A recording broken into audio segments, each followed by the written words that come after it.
같이 기도함으로 새벽 기도 시작합니다. 하나님, 사순절의 기간이 지나가고 있습니다. 매일마다 오는 반복되고 습관적인 사순절이 아니라 하나님의 은혜를 다시 한번 기억하고 하나님 안에서 거듭난 생명으로 새로운 피조물로 살아가는 것이 얼마나 대단한 일인가, 소망의 일인가 깨닫고 체험하고 경험하고 전율할 수 있는 은혜의 기간들이 되게 하여 주옵소서.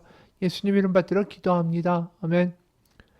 오늘 말씀은 누가복음 18장 31절에서 43절까지의 말씀입니다. 누가복음 18장 31절에서 43절까지의 말씀입니다. 예수께서 12제자를 내리시고 이르시되 보라 우리가 예루살렘으로 올라가노니 선지자들을 통하여 기록된 모든 것이 인자에게 응하리라. 인자가 이방인들에게 넘겨져 희롱을 당하고 능욕을 당하고 침뱉음을 당하겠으며 그들은 채찍질하고 그를 죽일 것이나 그는 3일 만에 살아나리라 하시되 제자들이 그것을 하나도 깨닫지 못하였더니 그 말씀이 감추었으므로 그들이 그 이르신 바를 알지 못하였더라. 여리고에 가까이 가셨을 때 한 맹인이 길가에 앉아 구걸하다가 무리가 지나감을 듣고 이 무슨 일이냐고 물은데 그들이 나사렛 예수께서 지나가신다 하니 맹인이 외쳐 이르되 다윗의 자손 예수여 나를 불쌍히 여기소서 하거늘 앞서 가는 자들이 그를 꾸짖어 잠잠하라 하되 그가 더욱 크게 소리질러 다윗의 자손이여 나를 불쌍히 여기소서 하는지라. 예수께서 머물러 서서 명하여 데려오라 하셨더니 그가 가까이 오매 물어 이르시되 내게 무엇을 하여 주기를 원하느냐. 이르되 주여 보기를 원하나이다.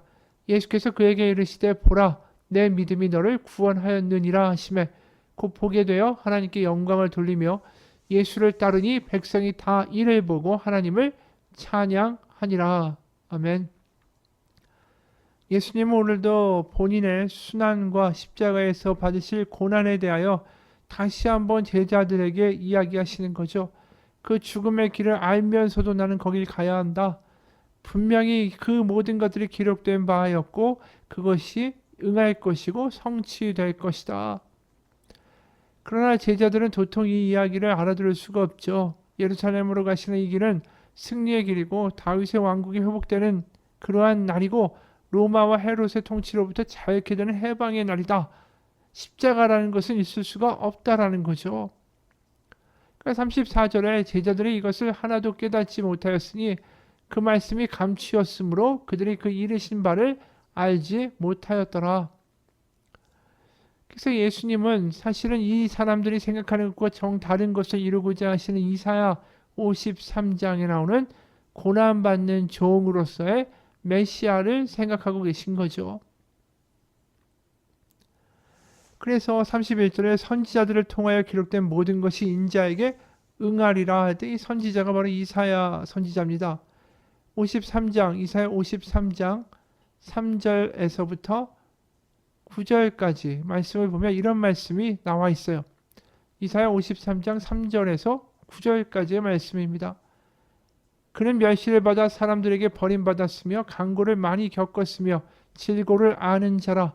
마치 사람들이 그에게서 얼굴을 가리는 것 같이 멸시를 당하였고 우리도 그를 귀히 여기지 아니하였도다.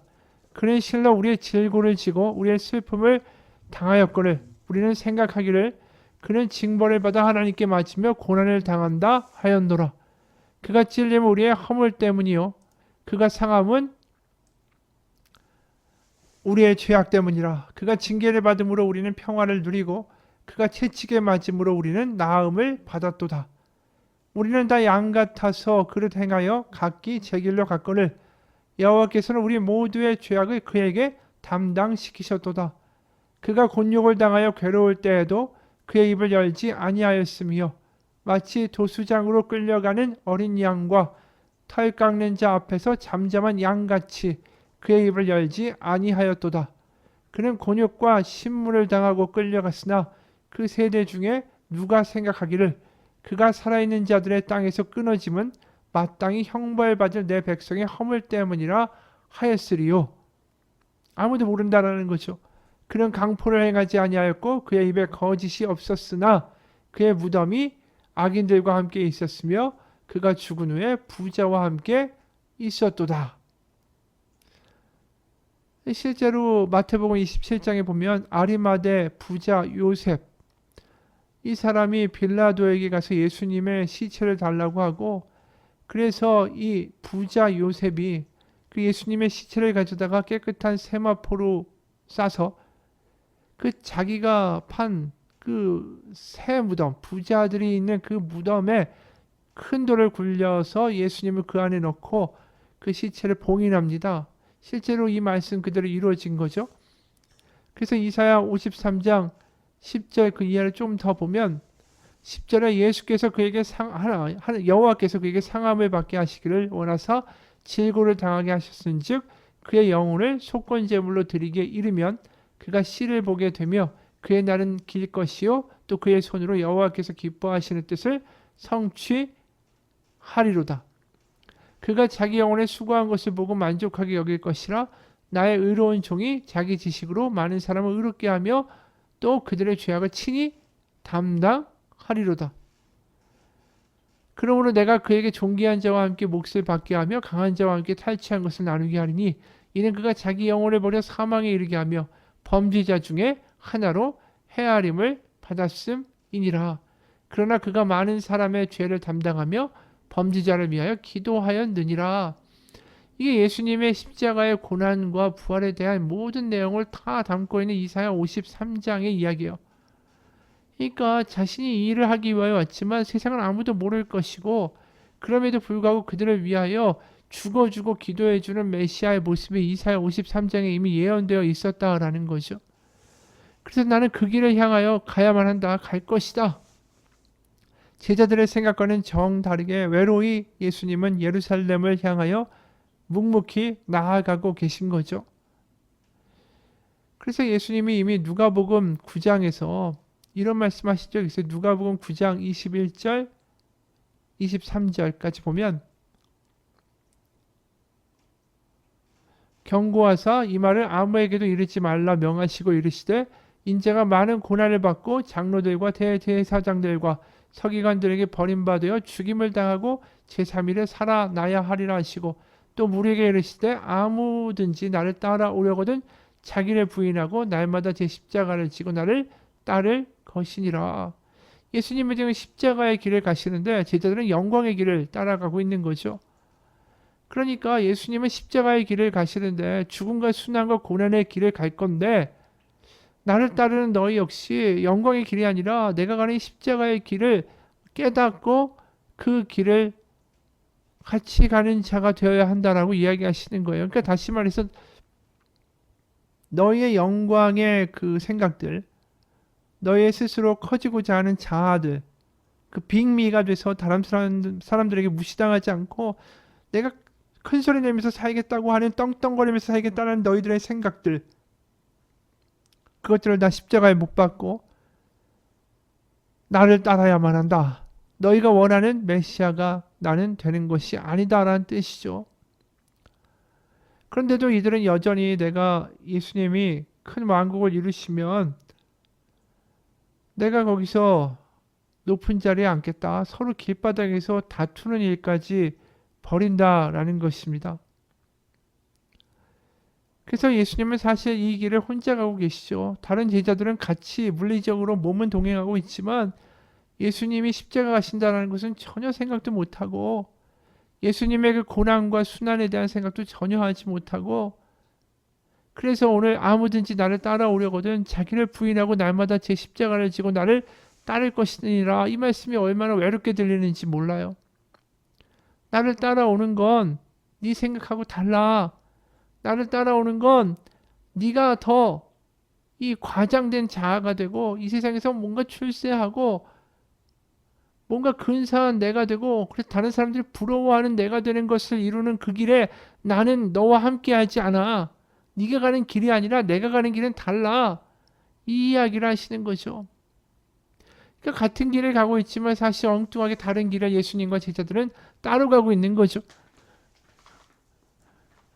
그렇게 외롭게 여리고 드디어 도착하십니다. 예루살렘으로 가는 관문이죠. 바로 그 큰 도시인 여리고에서 한 맹인이 나타납니다. 때마침 이 맹인이 나타난 것은 의미심장한 사건이에요. 왜요? 제자들과 예수님은 같이 예루살렘을 향하여 나아가고 있지만 사실상은 다른 길을 가고 있는 와중에 한 맹인이 나타나서 예수님과 동행하는 길을 선택하겠다라는 모습을 보여주기 때문이죠. 38절 맹인이 외쳐 이르되 다윗의 자손 예수여 나를 불쌍히 여기소서 하거늘 앞서가는 자들이 그를 꾸짖어 잠잠하라 하되 그가 더욱 크게 소리 질러 다윗의 자손이여 나를 불쌍히 여기소서 이렇게 간절히 외칩니다. 왜요? 원하는 게 있는 거예요. 눈이 떠지고 싶은 거죠. 당연히 예수님이 모르실까요? 아시죠. 그런데도 물으십니다. 41절 너에게 무엇을 하여 주기를 원하느냐 이르되 주여 보기를 원하나이다. 당연히 모르셔서 물어보시는 게 아니고 알고 물어보셨고 당연히 맹인도 보기를 원합니다. 라고 이야기합니다. 근데 이게 그냥 맹인의 치유 사건이라고 우린 그렇구나. 눈이 안 보이니까 당연히 보는 것을 원하겠지. 이렇게 말할 수 있어요. 근데 왜 하필이면 이 타이밍에 맹인이 나타났을까요? 바로 제자들이 맹인이기 때문입니다. 역설적인 모습이에요. 예수님과 함께 길을 가고 있지만 예수님이 가는 길하고는 전혀 다른 곳을 가고 있는 이 맹인과 같은 제자들. 그러니까 진짜 메시아의 길에 대해서 전혀 눈이 열리지 않은 맹인과 같은 제자들이에요. 이 제자들이 오히려 맹인을 보면서 뭐라고 이야기하죠? 39절 앞서가는 자들이 그를 꾸짖어 잠잠하라 하되 그러니까 맹인 보고 잠잠해라 시끄럽다 라고 이야기하는데 정작 지금 하나님 앞에 맹인이고 소리를 질러서 도와달라고 부르짖어야 되는 거 내가 보기 원한다. 눈이 열려서 하나님의 아들이 가는 이 길을 보기 원한다라고 기도하고 외쳐야만 하는 영적 장님들은 누구였냐면 제자들이었다라는 거죠. 근데 전혀 이런 생각이 없는 거예요. 이 맹인이 부르짖듯이 부르짖어야 하는 제자들은 부르짖어야 된다는 생각조차 하지 못하죠. 그래서 성경은 이렇게만 기록합니다. 34절 제자들이 이것을 하나도 깨닫지 못하였으니 그 말씀이 감추었으므로 그들이 그 이르신 바를 알지 못하였더라. 그들이 장님이었더라. 그렇게 얘기한 거예요 사실. 그리고 맹인이 나타나는 거죠. 그러면서 맹인을 외쳐요. 보게 해달라고. 사실 예수님이 제자들한테 말하고 싶은 거 그건 아니었을까요? 너희도 영적인 맹인이다. 너희가 부르짖어야 된다. 보기를 원한다고 깨닫기 원한다고 외쳐야 되는데 왜 정작 깨닫기 원한다고 외치지 않고 맹인인데도 아무 생각 없이 너희가 원하는 그저 왕국의 고관 대작 자리에만 눈이 멀어 있느냐. 그러면서 엉뚱하게 맹인 보고는 시끄럽다고 조용히 하라고 외치고 있느냐.